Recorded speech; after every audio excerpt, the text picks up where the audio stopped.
Mes chers compatriotes, entre mi-septembre et début novembre de l'année 2019, commença dans la capitale tentaculaire de la province du Hubei, au centre de la Chine à Wuhan, la propagation d'une épidémie.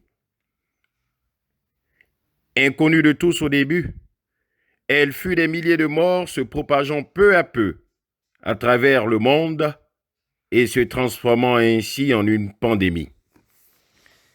Les chiffres sont alarmants. Plus de 80 000 cas et 3 277 décès officiellement recensés en Chine. 59 138 cas et 5 476 décès officiellement annoncés en Italie. 19 856 cas, dont 860 décès en France. Bref, la majorité de la population mondiale est touchée avec plus de 300 000 infectés dans le monde. Comme nous pouvons le constater, nous vivons des heures sombres du début d'une décennie et en ma qualité de leader politique, de président du mouvement politique indépendant La Côte d'Ivoire victorieuse, il m'appartient de vous promulguer ma part de sensibilisation afin d'éviter au maximum ce virus mortel. Parce que à la Côte d'Ivoire victorieuse, nous sommes pour une opposition constructive, pour le respect des valeurs républicaines et de nos institutions, même si nous ne sommes pas d'accord avec la gestion politique du parti au pouvoir. Je me suis abstenu de faire toute déclaration sur le sujet avant celle du chef de l'État. Contrairement à certains de mes confrères de l'opposition, qui se sont empressés de bondir sur leur micro pour apporter leur part de sensibilisation, sans toutefois attendre la déclaration du président de la République. Cette indiscipline politique est l'une des gangrènes majeures de notre République.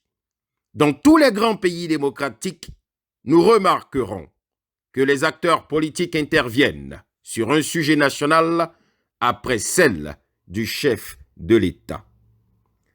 À cet effet, je salue la discipline politique de Mme Sivorgne Gbagbo, qui a fait sa déclaration ce matin.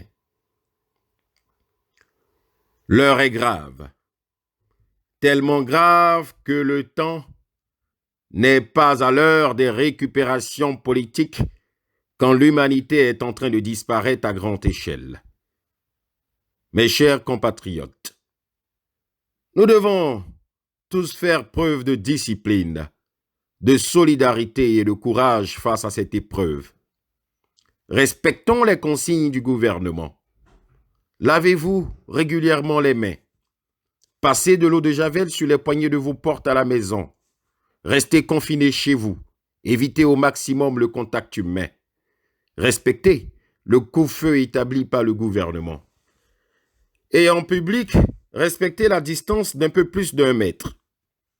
Utilisez aussi régulièrement le gel hydroalcoolique. Je condamne cependant l'épisode de l'INGS, quand certaines personnes ont été autorisées de rentrer chez elles, pendant que les autres ont été obligées de rester en quarantaine, entraînant ainsi des protestations. Protestations que je trouve légitimes, car nul n'est au-dessus de la loi et nous sommes tous égaux face à la maladie. Cette indiscipline a rapidement accouché de 25 cas de coronavirus dans notre pays. Cette maladie, aussi contagieuse qu'elle est, pourrait se propager très rapidement sur le territoire national. Notre pays, et vous le savez tous, avec un système de santé dégradé, sans équipement, ne pourrait pas contenir ce fléau s'il s'étendait. Prions Dieu Tout-Puissant que nous n'ayons pas de victimes. Mes chers compatriotes, en cette période difficile, il n'y a pas d'opposition. Il n'y a pas de parti au pouvoir. Il n'y a qu'une seule et unique nation, un seul peuple, et nous devons tous être un et indivisibles afin de surmonter ce fléau. Que Dieu bénisse la Côte d'Ivoire et que Dieu bénisse le peuple de Côte d'Ivoire. Je vous remercie.